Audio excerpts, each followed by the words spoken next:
Ladies and gentlemen, I'm Matt Ledbetter with the House of Folk Art, and we're at the Griffith Fine Art Museum at the Red Oak Brewery. It is such a treat to be here. Have you ever been here? I've not to the gallery part. I've What been did to the you beer think part. when we opened the door? I was what did shocked. Shocked. Shocking is a good word. Overwhelmed. It's absolutely gorgeous. Because you ride down I-40, you can't miss this place. No. But what most people see is the brewery part. Right. So you come and you're blown away. You came through the back. You didn't even get to come. We got to bring Mike through the front. I'm not allowed to go through the front. No, but this is dead serious, Mike. Yeah. You walk through these 30-foot gates. Yeah. I've been. And it's like a, you've been here? Yeah, I've been here. Yeah. Oh, you have? I can't. Yeah, we had I missed that. a watch club meeting. So, but I didn't know anything about this gallery. Okay, the gallery you've never been to, but the Never Red been Oak to. Brewery. Yeah. Okay, so we got to start pushing people to the gallery because pretty soon, I believe Benny Carter is going to be all up in this gallery. At least upstairs. Yeah. Yeah. When they find out about Benny Carter, it's going to be Benny Carter for 3 months. That's right. I'm looking forward to that. We're the House of Folk Art, and this is going to we're going to dive deep into Mike Smith today. Yeah. Well. What time are you going to start drinking? It's 9:30. It's 11:15. It's 11:15. I have standards. 11:30. 11:30. All Yeah, right. something like that. All right, first bit of the day. You can't get any better than this Bavarian carved whirligig man dancing on top of. Are y'all getting this? Look at this. He's dancing on top of the Red Oak beer. Yeah. Now, this is a staple piece of folk art in American folk art and apparently around the world because this guy's clearly not American. I mean, he's definitely got the Bavarian vibe. Right. Have you had many of these in your days? Not really. I mean, I've seen a few from the Appalachian area, but not Yep. from the international. You can tell by his face he looks European. Totally European, man. Yeah. And he's yeah. missing his hands. That's Yeah. definitely a European trait. Yeah. So Yeah. Most of the Europeans do not have hands. So I got addicted to these. These are one of the very first things that I started collecting when I went to carved folk art. So I'd go to a show, and so we're going to Liberty tomorrow. Oh. And we will probably buy some of these. But these Yeah. always turn up at antique shows. So they're articulated. I love how they just conform. And if you're a loner, man, you need to get one of these because this will keep you occupied. Yep. Yep. If you have nothing to do except watch Netflix, You're can always good. play with that on the front porch. What you got to do is set up a cell phone to video this man dancing. Because, see, I can't see him dancing, but you guys say, look at his legs going, dude. And there's an art to that. You see how his arms are swinging? Yeah. You try it. I want to see you try it. Oh, See if you gosh. can make his arm swings. Of course I can make his arms. Not like I did. There we There go. you go. There you go. There we go. Actually, you're better than I am. Yeah. Well, I mean, couldn't you that just goes without saying. do that all day? Oh yeah, let's do that all day. So the other version of this is you have a paddle under your butt, and the paddle extends out. Right. And so the paddle, you Yeah. vibrate the paddle. And the guy dances And the on guy those dances are the on- Appalachian Yes, ones. and Yeah. those are the really cool ones. Now, what do Yeah. you call this, though? A whirligig jig. I need somebody to look this up. I'm not sure. It's not called a jig. Yeah. A jig. Yeah. That's what it's called. Yeah. So So anyway, I just wanted to introduce you guys to this. I don't think have we ever talked about these guys? We've never talked about these. This is such a fascinating, and these are all over the place because these were something that were made traditionally, and there's makers out there that made hundreds and hundreds of these. I'm sure. And then there's some people that made them like one-offs because they just needed something to pass the time in 1920. Yeah. I mean, can you imagine living in 1920, not being able to scroll on TikTok, right? There's no House of Folk Art for you to dive into for 2 hours at a time. No. There's no Red Oak beer to drink, No. right? You're drinking moonshine liquor, and that's even illegal. You're laying. some You're point. sitting on the porch. And so you're carving this, Yeah. and you make it, and you're one and done. You just wanted to make a pastime. Yeah. So they're excellent pieces of folk art to collect. And this is the House of Folk Art. So we get into old folk art. We get into self-taught art. We get into all of it. So I just wanted to share that. That's nice. And if you're really good, you can make him do like actual dance. I don't know about that. That there's no way that somebody No. or is there. No. No, not without major surgery. Look how I hit that. Yeah. All right, we're done with that. Oh, Cool little thing though. So, Mike, I want the people to know Mike Smith. I really do. I don't feel like the people know you. You're a big deal. And you just let me do this. Let me glaze you for a second. Mike Smith is a big deal. Some of you guys are out there collecting the art because various reasons. Very few of you are collecting it because you knew Jimmy Lee Sudduth. You knew Mose Tolliver. You went to Mose Tolliver's house and saw him laying in the bed and the cans of paint at the end of the bed. Mike Smith saw that. I did. Mike Smith was there for all of this. Mike Smith ended up dedicating his life to the art. Mike Smith, Benny Carter got mad at Mike Smith for a while.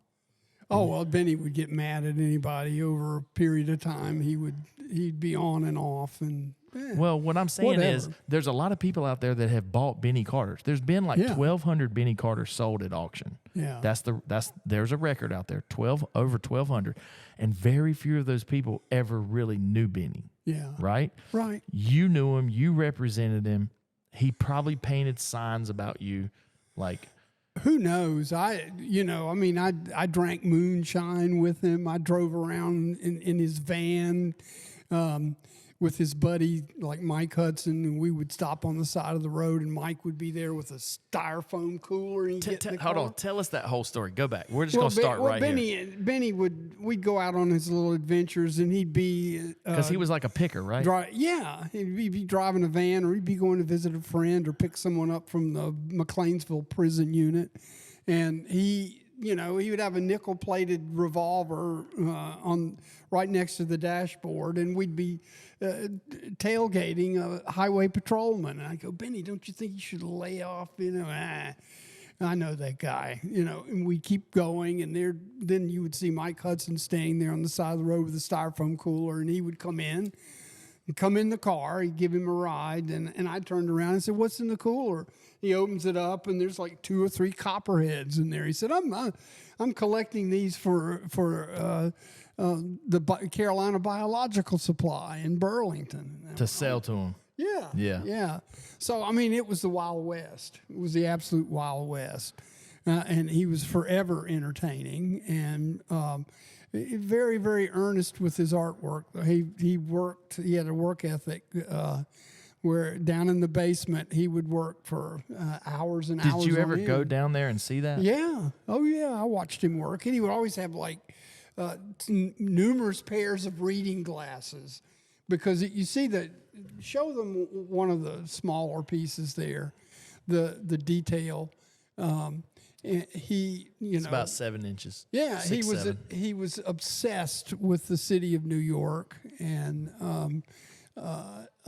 he went up there picking with friends on occasion. That's my handwriting right there. Is it really? Yeah. That's your handwriting? Yep, that's my handwriting. I can tell. BS. Are you being serious right now? Yeah, I'm being serious. So have you ever owned that? I think I did. I must have, if I wrote on the back of it. Is that your handwriting too?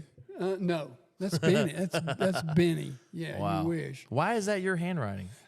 Obviously, it was in a show or something, and we numbered it. I don't know. Oh, okay. Well, I just know my scrawl, and that's it. Wow. But Benny. Now I didn't know that. I didn't. That's not why I brought this. I didn't know that. Yeah. I just opened my drawer up, and there it was, and I was like, "Oh, I'm going to bring these to talk about." Well, that's a perfect example.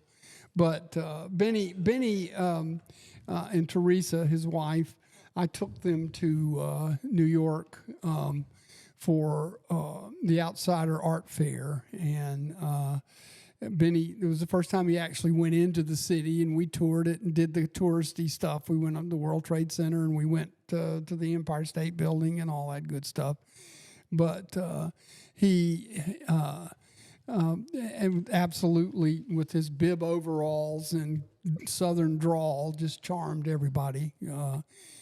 And did real well. I remember we stayed in the Soho area at kind of a bed and breakfast place, and down below where we were staying was a French restaurant, a little French patisserie, and we'd go down there for coffee in the morning, and the waitresses were very snobby and very cool, And I got up one morning and knocked on Benny's door to go down there to have coffee, and Teresa answered the door and said, "Oh, he's already downstairs." And I thought, "Oh my God, he's down there with his bib overalls, and these women are probably freaking out." We go downstairs, we walk into the patisserie, and there's Benny, big smile on his face, and these women all around him What smiling. did Teresa say about that? She just laughed. You know, he absolutely charmed the hell out of everybody. Well, so I heard Teresa was like a wildcat. she could be. I mean, would go. I mean, take her high heel shoes off and use it. Well, you didn't want to upset Teresa, that's for sure. But she was nice. She was always nice to me. So, yeah, Benny was a fascinating character, no doubt about it, and very talented, extremely talented. So bringing back to my point, there's just not many people we can have on this podcast that have the stories that you have about these artists. So I want to go back. It's because I'm old.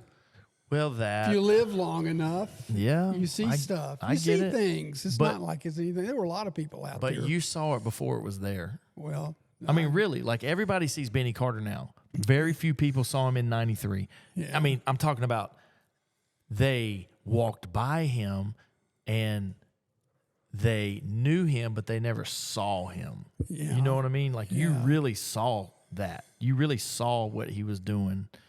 And there's numerous artists. So go back. You were born in 49? Right. Yeah. All right. 69, you were in college. Yeah. When did you get into art? Oh, well, you see, I had that big, long stint I worked for everything from a pest control company to a sales rep company. And it wasn't until the late 80s, early 90s before I got interested in doing something with the artwork. I was collecting because I did a lot of traveling as a salesman, and I was collecting artwork along the way. Self-taught art or just... Yeah, I enjoyed visiting the artist and getting to know them. And so who's the very first artist you ever visited? James Harold Jennings. Okay. Yeah. And he lived near Pilot Mountain here in North Carolina. Take me to that day. Well, I was stunned. There was a little enclave of old school buses, and he was living in one of the school buses and had his stuff in some of the other ones, and a fire, and he had all these cats crawling all over him with ticks the size of quarters, and it was primitive. He was on a permanent camp out, even though he had a house across the street that his mom had left him. He decided he wanted to stay on the side of the road where his artwork was, and his artwork initially was like windmills and whirligigs and that sort of thing. Moving parts, exactly. Outdoor environmental. Right, and so. And he'd sit there next to the fire, drinking a beer and chewing tobacco and just whole court. He made quite an impression on people. I asked him one time. I said, "Well, why don't you? You've been invited to all these great shows around the country." And he says, "Well, I don't need to worry about that." He said, "The art world comes to me," and it was true. I'd go down there sometimes and. I took Bert Hemphill, who's one of the big founders of the American Museum of Art, in that particular section of interest in self-taught art. And there'd be a Japanese film crew down there. There'd be Michael Stipe from REM would be visiting him, and it was true. He didn't need to go anywhere. He did come to Greensboro one time for a show we had at a local restaurant, which was great because it was a brunch, and it was a Sunday morning, and he had one of his patented painted crowns on and sat at the bar and drank a beer, where all these people after church who came there for brunch, he made quite a scene, especially sitting there next to Clyde Jones, who's another North Carolina artist. Yeah. Who lived in Bynum, North Carolina. But we had a wealth of wonderful artists in the Southeast, and North Carolina is no exception. You were in Greensboro at the time? Yes. Okay. Yeah. So the day you were going to see James, what What was it like? Like, who tipped you off? Hey, you need to go see this guy, or did you? Yeah, did you discover him? Like, no, how did that go? I didn't discover him. No. So who tipped you off to this guy? What was that like? That's what I want to know. I had friends that had collected his artwork, and I'd saw it and ask about it, and they'd say, "Well, you ought to go visit him yourself," and they give me directions, and I did. So. Yeah. Did you buy anything that day? Were you able to buy anything? I don't remember if I bought anything that day or ordered. I probably ordered something. I asked him to make me one of these or make me one of those or whatever. And I feel like I have had a lot of great experiences visiting and knowing these artists, but there's a large group of collectors at that point in time too. They were growing. It was growing slowly. So what year was this? This is probably 1989, 1990 when I first met. And that was James. kind of the first artist that got you going on this train. Absolutely. And then after that, Howard Finster was a major influence. Finster was a Georgia artist that was extremely well known. He's a lay minister who had an environment he called the Paradise Gardens, and he was very popular. Popular culture kind of took over for him. He was even on the Johnny Carson show one night, playing his banjo and talking about his artwork. And again, he was an evangelist, so he connected his art to his spiritual side, and with quite an interesting, flamboyant character. And I basically had a long conversation with him one afternoon and said, I'm in the sales business, but I'm really not happy being a traveling salesman. I said, I've always wanted to do something with the art. And he said, well, you should just do it. And I said, well, he said, well's a hole in the ground, boy. Do what the heck you want to do, and that just sort of, it just sort of grabbed me by the throat. And, and I went home, never looked back. I quit my job and went the first year Steve Slotin had his folk art show, Folk Fest. And what year was that? Oh, gosh, I guess his first 91. 91, I think. So Benny really wasn't on the scene. No, then. I hadn't met Benny. No, Benny was down the road. But there was if it's Tuesday, this must be Mose Tolliver. There was a lot of these artists, older artists, were active at that point in time. Over the period of years, as they died off, you couldn't go see as many of them, but you could get in the car and travel throughout the Southeast and visit Mose and Finster and Lonnie Holly and James Harold and Mary T. Smith and all these people that really made up the field at that time of interest. And just by doing a swing, a folk art safari, if you will, all through the South. And but they gradually, since I was talking earlier about a lot of the artists who got started and got noticed, started their career in art later in life, and the reason is they retired from their job or they were hurt.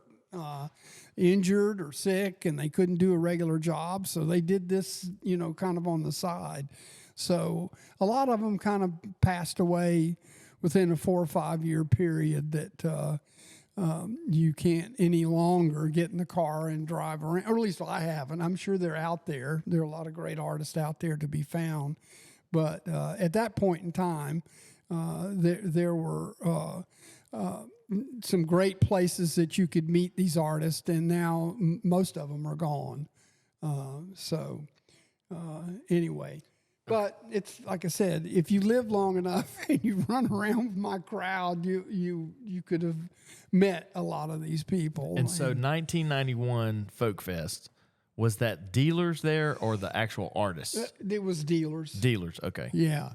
Now, and they'd always fudge a little bit. Eventually, you would see a few artists there. I remember. Well, that was the downfall. Jimmy Hedges brought in Purvis Young, and There would, and Finster would come and make a personal appearance. He wasn't Right. selling anything, but Right. yeah. And whereas as opposed to Fearrington here in North Carolina, that's an artist show. That's all artists. That's right. all artists. So Speaking of Fearrington, that comes every March, right. and it is a must. If you're into this, you need to drop what you're doing in March. You need to look it up. Fearrington Village Folk Art Show. Right outside of Chapel Hill, Pittsburgh, Yeah. in that area. And it's like a one-day show. No, it's the weekend. It's the weekend. Yeah, it's the weekend. I think it's 2 or 3 days. Need to bring a little dollar. Yeah. Some dollars. No, and you can find some wonderful art there. Oh, yeah. And a lot of newer artists and some of the old school too. There's still some people like Mary Proctor and you've got a lot of artists that have been coming every year since that show opened. And Clyde used to come, but I think he's in a rest home. He's in a rest home now. Yeah. Yeah. Clyde Jones. All right, so after Howard Finster, who do you think was next that you met? Oh gosh! Well, Think hard, then Mike. I it's like a fire gets under you, and one artist people. How do you find these people? Well, you talk to someone that you see at Finster's or James, and they'll say, "Hey, have you heard of Bernice Sims? She's a memory painter that lives in Tennessee or Georgia." And no, I haven't. Well, this is how you find her, and then you would go there, and they would tell you about somebody else, a neighbor or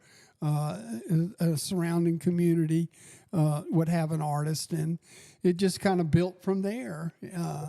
It was like a circuit, and everywhere you would go, there was usually an artist to visit. So, and I met B.F. Perkins, Royal Robertson, Lonnie Holly, of course Finster and Jennings, and everybody in between. There was always some new artist to go visit. So Tell me about the photos you took, because that's a big deal. well. I had my camera. I've always been a kind of an amateur photographer, and I had some nice camera equipment, and you would everywhere you'd go, I would document, and I discovered there were a handful, and Ted Denninger is a phenomenal photographer in this field, and basically just kept a running history with where I went and the experiences I had, and over a period of years, I accumulated a tremendous amount of, like a library of photos, and I'm proud to say that the American Museum of Art, National Museum of Art, has asked me to give them my slides, my transparencies, and images for their reference library, which I'm still putting together. I've been sending them discs with more and more photography over the last few years. And again, these artists were so colorful and so interesting that it was hard to take a bad picture. Yeah, everything's a photo. Everything was incredible. It's kind of like these stories. Anytime we're talking off camera, like we were just talking off camera a little bit ago, I was like, this is the podcast. We need to, this is what needs to be told. I mean, it's in this field, the entire deal is worthy of writing it down or taking the picture for sure. Absolutely. I think that this is a field that I've seen grow from just a regional interest, a handful of people, to international acclaim. And one of the great potters of who I consider living potter, Billy Ray Hussey, who is here in North Carolina, is hosting the American Museum of Folk Art in mid-October, and I'm going to go there and show some of my photos and be with him as he's going to do a kiln opening for these people. But people come from all over, and their interest in this field has just grown and grown and grown over the years, as you well know, having an incredible auction house and connections. And you've known a lot of artists as well, Matt. I mean, you've just in my short little time stint as an auctioneer in the last 5 years. Yeah. What are you like 25, 24 or something like that? Something like that. No, you have, and you've made quite a splash, since I've known you anyway. So I'm not saying you wouldn't have made a splash without knowing me, but you definitely helped. Probably not. The more baseballs I can get you to sign, the better off I'll be. Absolutely. So that just happened in the last 3 months. We go to clean out a house. Yeah. And there's these carved totems. They're, ranging 24 inches to 30 inches, something like that. Yeah. And they're fabulous. I mean, somebody really took the time. And the guy says, well, do you think you can sell that? And I was like, absolutely. This is right up our alley. And he said, well, that was my uncle that did that. His name was Tom Fiddler, and he was from Greensboro. Oh, did you ever know Tom? I did not. Okay. I did not. I've heard that name. He says there's 300 of these in one of Tom's houses. Wow. That we need to get out because we're going to sell the house. Yeah. So fast forward 3 months. Last Monday, we showed up with the empty van, empty 16-foot enclosed trailer, and we took the 300 pieces of art. And these things are...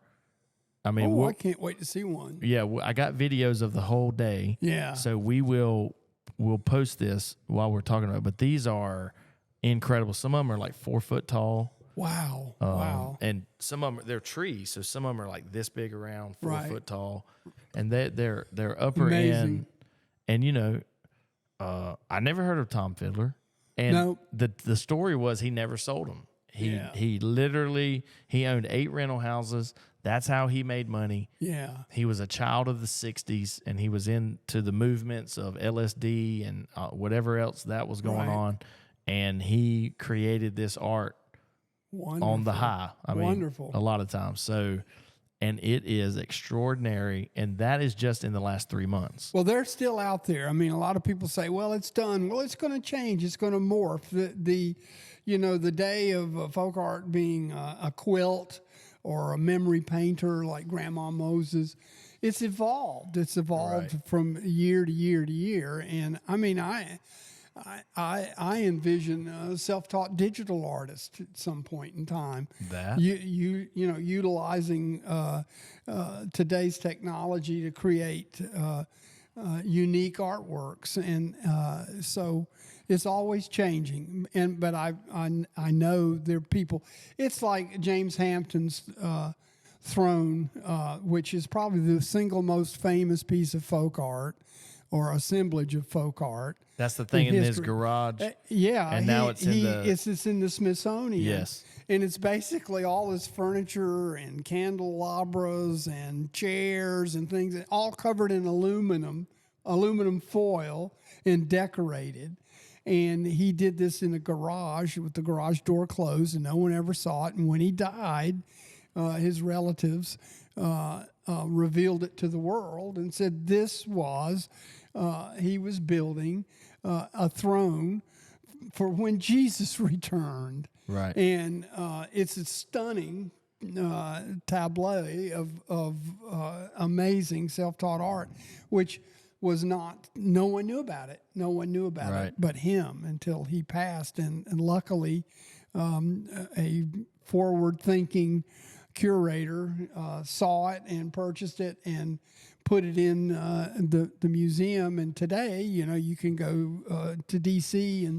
and see it, and it's just absolutely amazing. So I am sure there are many undiscovered artists out there. It's got to be for people to discover. So it's just like I'd say 2 years ago now.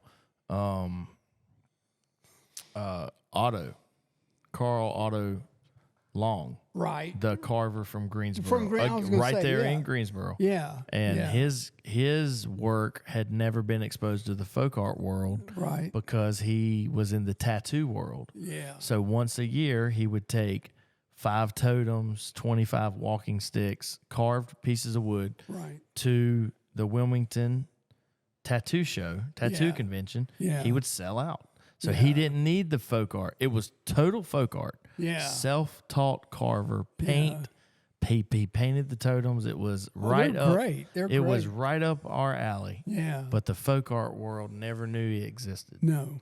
Well, And he was just right under our nose the entire time. There are a number of examples like that people, a lot of the artists don't think themselves an artist. They're compelled or driven or inspired or spiritually connected to what they do, but they don't, they're not necessarily in it for notoriety. They're in it because something makes them want to do what they do. And then other people pick up on that, and all of a sudden you've got an artist. But I can't tell you how many conversations I've had with different artists who say, I don't consider myself an artist. I like to do these things. What about R.A. Miller? Well, R.A. was in Gainesville, Georgia, and he was a guy that built, and again, he got started late in life, and he was also losing his eyesight, but he used metal snips to cut out pieces that he would paint on with very primitive images of everything from animals to crosses to decorative type pieces. And he lived up on a hill.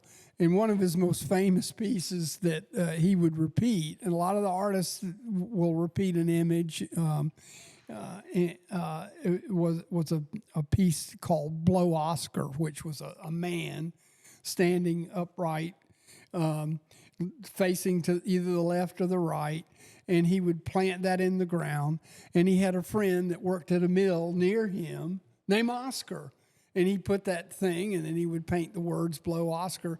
So in the morning, when his friend Oscar was going to work, he beeped the horn. He'd blow the horn. He'd blow the horn. So the piece says "Blow Oscar," and it is about Oscar blowing his horn. And he did American flags, like Ab. He did flags, and he did a lot of devils, a lot of animals, devils, you name it, and. He ended up in a REM video. They came and filmed.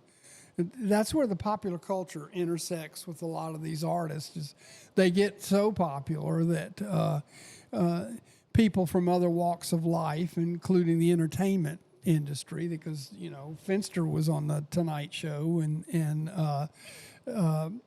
R.A. and the Talking Heads worked with Finster as well and did album covers, and David Byrne was a big collector.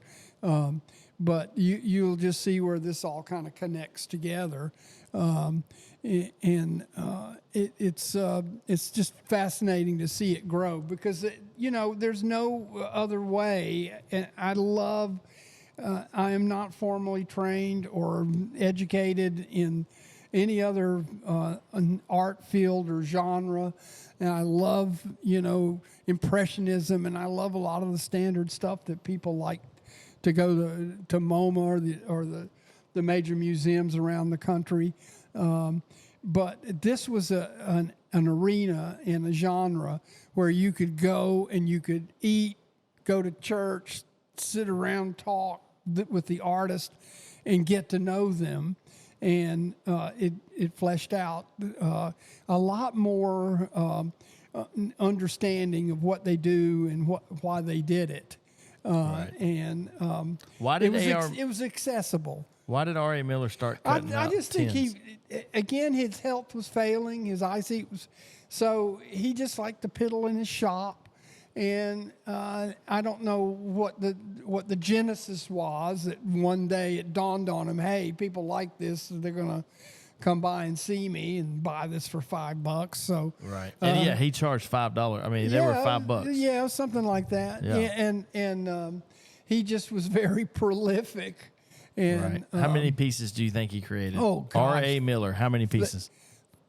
50,000, 100,000, 200,000. I mean, 200,000. It could be. Hold on, Howard Finster did 47,000. Do you think he did more than 40? I think that probably 47,000 is a lot. Howard there's a lot more detail in Howard's work. Yeah, because we're talking about just cutting out. Some of RAs are like this. So Yeah. just cutting out, slapping blue paint. Yeah. But it was like he had a style. Oh, yeah, And you can recognize them across the room. Even the simplest artist and the simplest form always had a distinct. The thing that to me, and it's not like there isn't bad folk art out there, because there are art that's not particularly compelling, even though the person's biography can be very similar. Well, that's what Ron said. He said, you either got to be so bad that it's good, or you got to be so good that it's good. But if you're caught in the middle, it's never going to, I mean, you know. And I think RA's was so bad that it was good. Well, I mean, really, there was nothing. There was wonderful. It was from a simplistic view. It's like one of my favorite artists, right up there, as favored as any other artist, would be Mary T. Smith, who's an African American woman. That's another one that's so bad, and her stuff that looks it's like good. a child did it, but it was so distinctive. It was like her mark. It was like the characteristic, her work. And a lot of people were drawn to that. How many do you think she created? Oh, Lord, no. I don't Thousands. I'm sure, because she decorated her house, and around the outside of her house, she had the fence line and all the little outbuildings. So she had an environment. Did she ever get to where she was selling them? Yeah, making them to sell, Well, I'm sure she did. I know she sold. Like, I'm going to wait. Like, Mary Proctor wakes up and she says, I'm going to paint today because I'm going to sell these. Did Mary T. Smith do the same thing? I'm going to paint today because... I don't think she had a business plan. Right. But at some point in decorating her environment, someone must have stopped and said, hey, I like that. Can you make me one of those? Could you paint? And then one thing led to another. So are most of the Mary T. Smiths that are on the market right now, are they from her environment, or are they products of her creating the art? I think they're probably products, people bringing her wood and metal and asking her to paint something. But she would do this and nail a metal piece to an outside, an outbuilding in her backyard. And someone would ask her, or along a fence line, someone would say, hey, will you sell me that? And she'd get her claw hammer and pull it off the fence and, hand. But again, she wasn't making $1 million. She enjoyed the company. She loved people to come by and see her and visit with her. Right.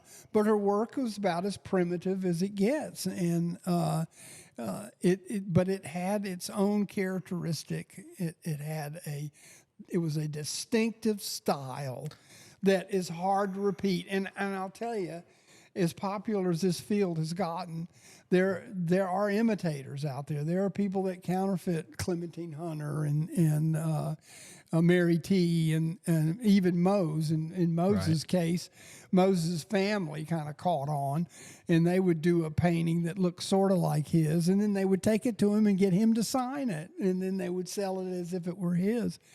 But it doesn't take a genius or an expert to figure, the difference. You usually could. It would be like how hard it is to counterfeit someone's signature. They would have signature work, and it was distinctly their own. And as it became more and more popular and people wanted to monetize it, then you would have more people counterfeiting. Even, to the extreme where Clementine Hunter was a memory painter. And let me explain, a memory painter is just that, someone who paints memories of growing up in cotton fields and old homesteads. Like if she's swinging on a swing set, one of her paintings might show. Yeah, got exactly. But in Clementine's case, she had a fairly distinctive style, and someone would imitate it. They would paint it.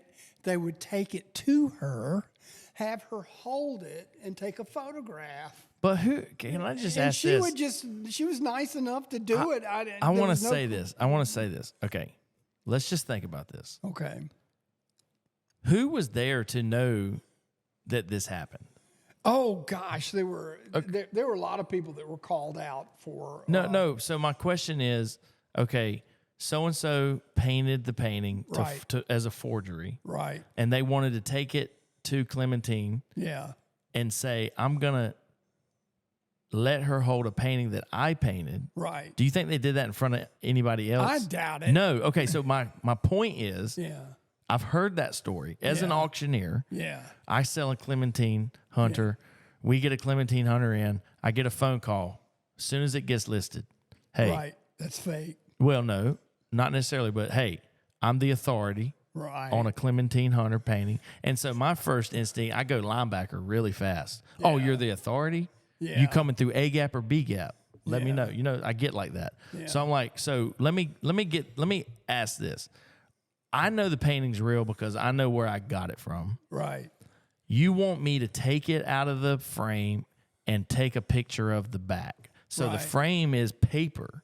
Yeah. Has paper on the back. Right. So in order for me to see, most of her things are done on artist board. Right. For order to me to see the back, I got to cut the paper. Yeah. So I asked him, are you trying to assert your authority or are you trying to buy the painting? Right. Because I know it's real. Right. He says, yes, I'm trying to buy the painting, but I'm only going to buy it if I can see the back. Right. Okay. To see if it's an aged canvas. So I said, well, if I get around to it, see, I don't have an office that works for me. Right. When the phone rings, I answer it. Right. It's me. Yeah. Matt Ledbetter. Yeah. I said, if I get around to it, I'll do it.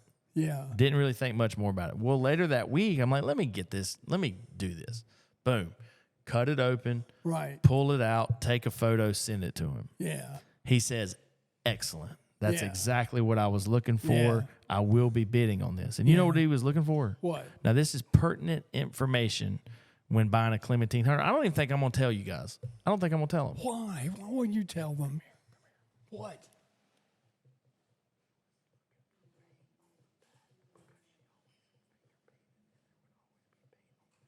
Oh, okay. Does that make sense? Yeah. Did you know that? Did you know? I had not heard that story, but I will tell you this, is that with certain artists that you weren't sure about, what you would do is ferret out who the expert was. Okay. Well, let me tell you something. You shake a tree around the auction house and an expert falls out. Oh, I know. But I knew people that visited, for instance, Mose Tolliver. In my opinion, the expert on Mose Tolliver would be one of three women in the Montgomery area, and the top one would be Marcia Weber. Right. And she knew him inside and out. She would visit him several times. Right. She would go there and she'd see Charlie and Annie Tolliver bring Mose paintings. They did, which a kid could tell the difference. But in some cases, it was always kind of, I'm not sure if that's Mose or not. And they would get Mose to sign, and the same thing. But Marcia Weber, Clementine, she's the one. She could pick it out. She really could know the difference. And she's so sweet and such a nice person that she would never say, "Oh, that's fake." She would go, "Well, I'm not sure about that." Let me touch on this. Okay. In the auction world, right, there are ways to go about it. Right. The right way. Right. The wrong way. Is to ridicule somebody for selling a fake. That's true. And that's happened to me, and I do not like it. Yeah. The right way, and so I've had one individual after the auction ridicule me on a Mary T. Smith, actually. Okay. Big, long email about how my reputation is going to be tarnished. I should be ashamed. God forbid. And so I hit him back with a triple long email about how I'm not going to sleep tonight, buddy. I'm going to my gallery. I'm going to photograph everything in there, and I'm going to put up 10 auctions a week. Yeah. Your words will not stop me from success. Because I just felt like he was ganging up on me. Yeah. Right? Yeah. Well, I wouldn't. And I've also... There's always... hey, look, I'm a watch collector. Every time someone, uncle or grandfather... leaves them a Rolex watch, they'll post it in the collector's and they're fake. Genre, and they'll say, "Oh, that's fake. That's fake." And then there's just you look at it, and how can you tell? How can you tell one way or the other? There may be some specific characteristics that. in the case of Clementine Hunter, my go-to guy was a man, God rest his soul, Shelby Gilly, who had Gilly's Gallery. His son still runs it today. And he was very close. He actually had a closet in his gallery that had fakes in it. Right. And he had like 8 or 10 fakes. And so he would take you in the closet and say, okay, you see this? See this little figure here, or this little figure there, the way she painted that? That's not Clementine. That's not Clementine. And she had different signatures. She had a CH that was separated. She had a CH that was intersecting each letter. And we're talking about artwork that brings anywhere from 5,000 to 36,000. That's true. So we're not spending $100 on and Yeah, I mean it's a higher end. It's a high end piece of self-taught It's a higher art. end, yeah. So I mean, buyer beware. I mean, you know. Well, no, it's not buyer beware. Yeah. Buy it from people you trust. That's true. And who are in the field of selling this art. Right. Be very wary. If it's not an auction house that specializes in self-taught art, Yeah. be very wary. Yeah. If an auction house that specializes in period American furniture turns up with a few pieces of self-taught art, Right. that's when you need to be wary. Because I Very get phone careful. calls all the time. And Yeah. my first when they say, I have a collection of this, this, and this, I say, where did you get it? Yeah. If it's not, oh, well, I bought it direct from the artist, or my aunt visited all these shows and bought direct from. If it's not that, Right. I don't deal with it. Yeah. Because it's too much out there that is that. Yeah. And it's so unfortunate. So if you're buying a Clementine Hunter from Ledbetter Auctions, if you're buying it from Sloten Auctions, Yeah. most likely it's going to be real. And there was a Neil Yeah. auction company that one time sold 20 of them. Yeah. They had the New Orleans auction house. There you go. Yeah. Yeah. So I assumed that they all came from a very vetted Right. person, Right. and they were real. But back to my thing. So I had one guy who hit me up after the auction. Oh, you're wrong. Yeah. And that's like kind of how he did it. On another occasion, I had a guy do it the right way. Yeah. While the auction was up, he called me and said, "Hey, Matt, I want to question the Purvis Young you're selling." Right. And he said, I think it's a fake. I want you to look into it. This is who I think painted it. Yeah. Okay, Yeah. so I call the consignor Yeah. and I say, "Hey, I need to know, where did you get this, Purvis?" And she told me, and it was the exact person that he said he thought painted it. Yeah. That's how you do it. Yeah. You don't ridicule. You don't say, No. "You're selling a fake. You should be ashamed of your." Yeah. There's those type You of don't people. do that to Matt Ledbetter. I know that much. You can now because I'm 43 and I'm getting old and I'm not as wacky. You know what I'm Yeah, saying? You yeah. can now. I'm slowing down. I'm 100% sure you can still do a lot of damage. I'm if you not wanted. quick. I'm not quick to the point. You know what I'm doing today? What? I am racing the fastest kids on my football team. Oh my God. No, I'm getting warmed up because I don't think they respect me. I don't think Yeah. they know that I was an all-region linebacker, Yeah. 25 years ago. And I don't Yeah. think they understand that I'm still faster than you, Yeah. kid. Yeah. And you Because- should plow one over as you win the race. No, I will be bringing a helmet today and playing inside linebacker Oh, my against my first. God. But what I'm saying is I see their eyes roll in the back of their head when I give them instruction. I saw that the other day, and it's Yeah. really, I don't like it. Yeah. And yeah. so I'm racing. Someone's going to get hurt. I'm I could sprinting. just feel it. Well, we're 3-0, Mike. Yeah, well, that sounds great. That sounds great. I know it's amazing because when I first got into this stuff, nobody would counterfeit. Yeah, why would you fake a $200 painting? Or a $50 painting, or a Right. $10 painting, or the painting, no matter what it cost. It's amazing to see the evolution. Let me also say this. Of the field. Here's where you can buyer beware, and I'm talking to you out there. Buyer beware. When you go to Live Auctioneers and you type in bill trailer, Yeah. and they've started a Oh. bill trailer out at $150. Yeah. Buyer beware. Yeah. They're not going to start a $100,000, $50,000, $20,000 painting out at $150. Buyer beware and read, because Live Auctioneers has this thing now where they are letting auction houses post Yeah. supreme fakes. I'm talking about everything from Andy Warhol to Jean Basquiat to Benny Carter has been in this same auction. Right. And every single one will say, Yeah. the title will say Benny Carter, 1943 to 2014, painting on canvas. But if you read in the description, it's going to say in the manner of. Right. It's going to say after the artist. Right. And somewhere in there, it's going to say authenticity not guaranteed. We don't have any paperwork. Right. So you have to read. And when you see that, you know, it is you're 100%. buying. But some people don't, because I know somebody that bought a Benny Carter for $600. Yeah. And they showed me the picture of it. And you know what it was? Every. You see how in this painting you can read everything? It says ADT, Sam's, Macy, Art, Puck, Art, Carter. Every sign was blurry. They just squiggled. Yeah. Because they were right. looking at a picture. Yeah. And they couldn't read it.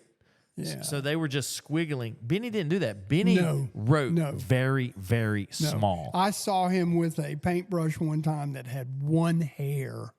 And he had 3 pairs of reading glasses on and had this thing set up in an easel. Like as small as this painting is. Yeah. You can read Art, Cod, Go to School, something, Kate, Madison Square Garden, House of Blues, Love, Art, Hotel. I can read every single, and it's like the size, it's smaller than the size of a penny, but I can read it. Yeah. And so and then Benny never stamped. I'm so tired of seeing it on eBay. Benny Carter on eBay stamped New York on the back. You're kidding me. I'm not seeing that. You don't look on eBay. I believe it. Well, I do. Well, you're going to believe it because I'm going to show you. But, you're talking about like someone like Mose, his family got so involved in making pieces for Mose to sign and claim as Mose that Lee Cogan at the American Museum of Folk Art was considering doing a show in New York of Mose's work, but she was very concerned about the provenance. So she said, one thing we could do is we could call it the School of Mose. And that's the thing. If it's made by a family member. Yeah. But if they're straightforward, you could tell. You didn't have to be an art genius to tell the difference between an Annie or a Charlie or his wife Willie Mae did some pieces that were so far off from his style that a kid, a 6-year-old, could say that's a different artist. But at any rate, anyway, so. So I want to show you this because I just found one on eBay, and they're hard. Yeah. They're hard. You got to know what you're doing. Yeah. Okay, so you see that? Yeah. Who's that supposed to be? That's Benny Carter. I don't believe it. Okay. Well, the fish looks good, but the problem is this is painted on paper, which Benny would never do. Right. Not bad on the signature. Right. Right. And then here's the back with the New York Expo. Look, Benny never had Gallery Expo marks on his work. No. Forget about it. No. Forget it. That's too formal. Not to mention this is a cutout. So these people are that idiotic. Yeah. They're looking at a picture of a cutout fish, right? And they think that it's not. They don't understand it's a cutout, right? A wood cutout, not a painting on a piece of paper. They're looking at the picture as a painting. Yeah.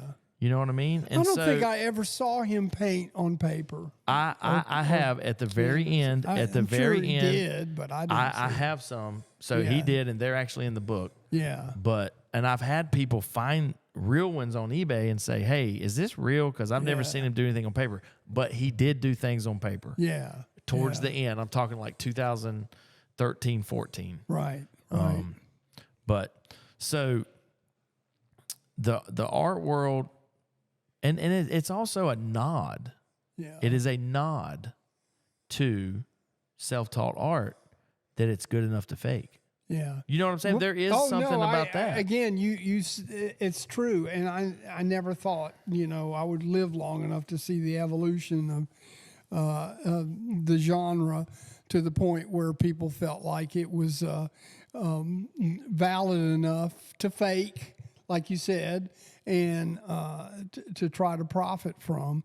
And I've seen some terrible attempts at putting together, and it's a shame because there's several artists that, and Mose is probably one of them, that people will not buy because they don't know if it's real or not. Right. You know, so. Well, you just gotta, you gotta go to the right sources. Yeah. So we're at Red Oak, Mike. I think I'm gonna drink a beer. I don't even care that I gotta coach my 12U football team this afternoon. I'm definitely drinking a beer. Aren't you more prone to abusing the kids if you're drunk?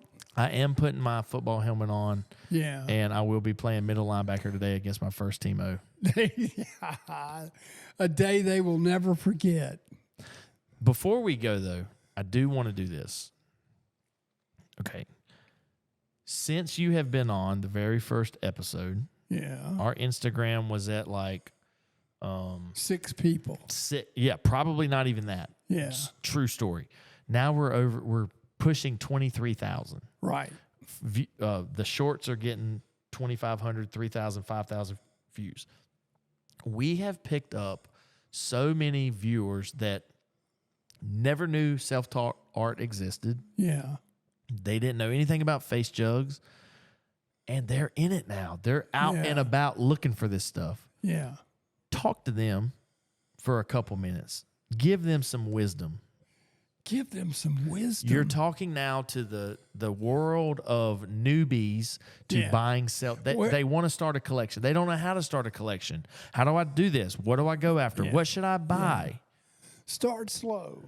Hey, listen, I still think that even I've been in this for over 30 years, it's still, this genre is still a bargain as far as, but you have to look at something from 2 perspectives. One is that if you're spending money on something, it's an investment. But then again, investing, you're better off in the stock market or buying real estate if you're looking just to make money. And you should not be doing that in the art world. You should be buying something that you want to live with, that you literally, and I don't want to sound overly dramatic, have a spiritual connection with, something that means something to you for one reason or the other.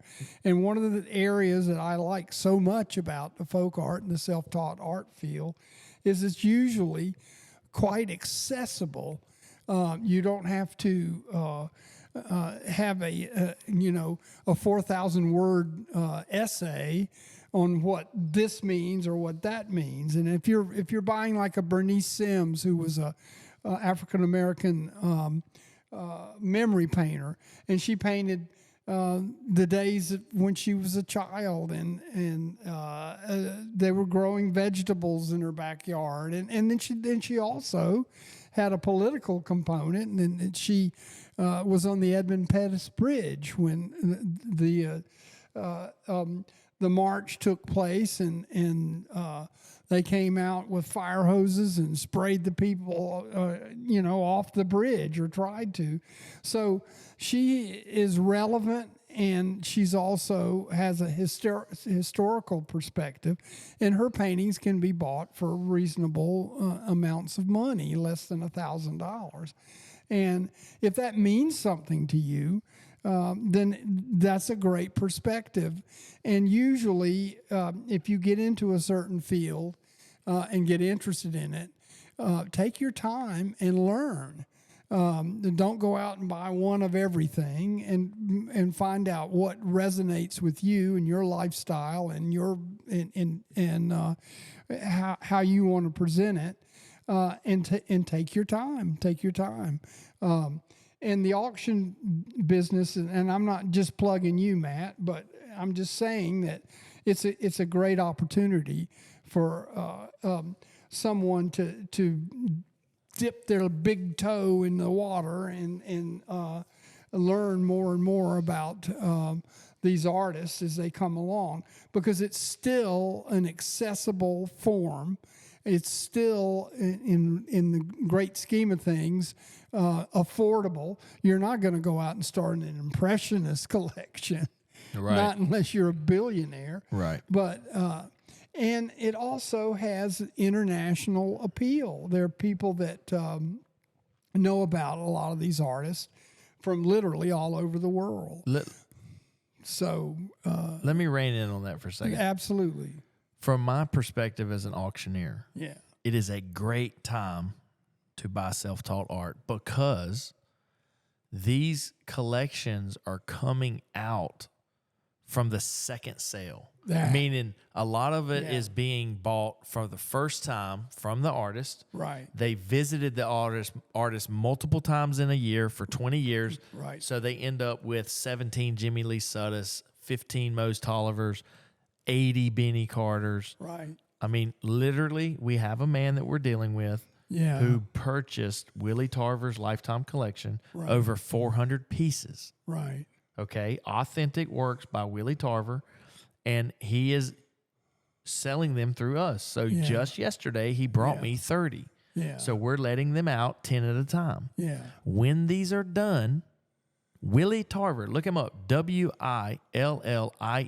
Tarver, T as in Tom, AR, V as in Victor, ER, Willie Tarver. Right. The most magnificent, if anything is ever going to be worth $10,000 in this industry, these are. I'm telling you. Right now is the best time to buy them because they're coming out 10 at a time. This is only the second time they're being sold. Right. The first time on the open market. Right. But the second time because he bought them from the family, from the direct family. Willie Tarver died from making these works because the fumes from the welding, he worked endless hours through the day making these sculptures. He was addicted to it. And so it took him out. He never wore respiratory, whatever. The fumes took him out. So once we're done with them and there's no more to come in, Willie Tarver's will be sold once a year, maybe 3. Yeah. Or shoot, besides my auction, I have not seen a Willie Tarver. Right. Right. And I'm not talking Willie Tarver up because I own these. Yeah. I'm sincerely saying they are epic pieces of self-taught art. They have a story. Right. And there's enough of them to create abundance of collectors. Right. Right.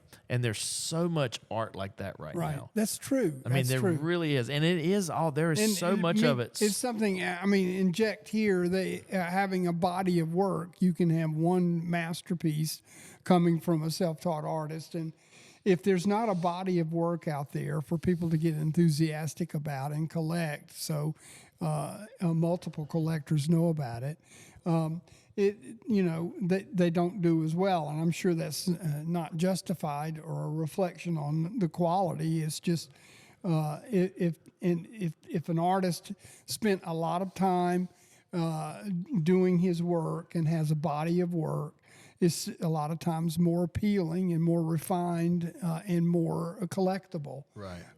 So it's like a Willie Massey chair. Yeah. And I've said this before, but you know Willie Massey, right? Oh, yeah. All right. So you see one of his chairs. Yeah. It's like, you see 50 of them all in the same setting. Right. Now you start to get the picture. Right. Of, there was some black man in, where was he from? Georgia, Alabama? Kentucky. I'm not sure. There was some old black man out there, and this was his art. Yeah. This was his art. Yeah. He literally sat around and made these miniature chairs. And from Willie Massey birthed the Highway 61 miniature chair maker. Yeah. I mean, it's a great thing. Yeah, it's true. So, Mike, it was such a pleasure. I am a vampire, so will you invite me to your house next to do the podcast? Yeah, it'd be great. I need to be invited. That would be fun. No, I need you to formally invite me. Oh, you mean like you cross the line of salt? Yeah, go ahead and invite me. You step across. Why don't you come to the house? Am I invited? You're invited without your cape. Okay. Yes, you are without invited. my folk art cape. It's got crayon drawing all over it. That's right. Yeah. No, that'd be great. That'd be great. Guys, I'm Matt Ledbetter with the House of Folk Art. We are at the Griffith Fine Art Gallery at the Red Oak Brewery, and this has been an amazing session. Yeah. I think we dove pretty deep into some things, and I can't wait to see you again, Mike. Yeah, absolutely. Oh, I touched him. I didn't turn to stone. Yeah. All right, I'm gonna go drink a beer now. Yeah. You need anything else? That was good. Great job. That was fun. What is it? That goes over a golf club, doesn't it? think so. I'm not a golfer, but that looks Yeah, that's it. It's a 3-wood. a 3-wood. I'd probably use that when I needed to get the ball up there. Yeah, man. Hey, you guys, it's Sully, and I'm here with Mike Smith.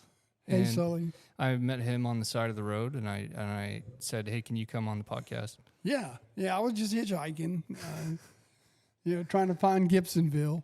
Yeah, it's hard to find in this place. It is. The signs are confusing. Yeah. Mike Smith is a photographer, and he has photographed a lot of folk artists over the years, and I've had the pleasure of seeing a lot of those photos, and they're pretty spectacular. And I wanted to ask you some real hard-hitting technical questions, maybe theoretical. Yeah. So a lot of these photos were based off relationships you had with these artists. Is that correct, or was it more of? I mean, it's like if you know your subject and they're comfortable with what you're doing, it makes it easier. And in most cases, I knew. I didn't walk up on the front porch with the camera. I got to know them first, and then I made my move. Yeah, so. Yeah. I've heard the trick from a lot of documentarians that they'll go and they won't roll for the first 3 days that they meet somebody because you got to build up. You can't just go in guns blazing when you're meeting people and documenting these people. So when did you take your first photo when you met somebody? Oh gosh, well, I started out photographing musicians. There's an avant-garde guitar player named Eugene Chadbourne, and I was doing album covers for him and posters, and he's known internationally. So he would need a picture for and some show he was doing in Hamburg or London or wherever. So I kind of started that way, and then that's been my secret passion is to be a photographer and do something with it. And so when I got into the art field, it was just natural to carry your phone with you. I mean your phone, Freudian slip. Mm-hmm. The great rock photographer Annie Leibovitz was asked, if you were starting out as a photographer nowadays, what camera would you buy? A Nikon, a Canon, Apple, mm-hmm. And they keep getting better and better, and they're easier to use. And but anyway, in answer to your question, I would just always take my camera with me, and at some point in time, I'd say, do you mind if I take some pictures? And then just follow them around, and after multiple visits, you keep snapping, you're bound to get something good every once in a while. Right. And so film photography. Yeah. Right. Yeah. How many rolls of film are you rolling up with any given day? Now I don't do film photography any longer. Sure. But I did. Mm-hmm. I did transparencies mostly. I don't know, you take 4 or 5 rolls of film with you when you go visit an artist, and you may use 2 of them. You may wish you had more, just depending on what the situation was. Yeah. And I had a Nikon system, and I was really into the tech end of it as far as getting cool lenses. Like I had a 1.2 lens, the same lens that Barry Lyndon was shot with, which was just candlelight, So you weren't flashing. You could capture low light situations really great. And I favored a 24 millimeter lens because I like the wide angle. Perspective. And a lot of times when you walked into an artist environment, it was very colorful and very photographic, you know. The folk artists, the 24 suits them well because you got to get the space. Yeah, you got their house, you're inside their house and they have paintings from floor to ceiling and God knows what. Got an old dog at their feet and I think that, when you have that subject matter that is so photogenic, it certainly helps. It's really wonderful. So cool. Yeah. I think that's all I got. Maybe we'll put some of your photos up right now. Bam. So that people can check them out. All right. Thank you. Cool.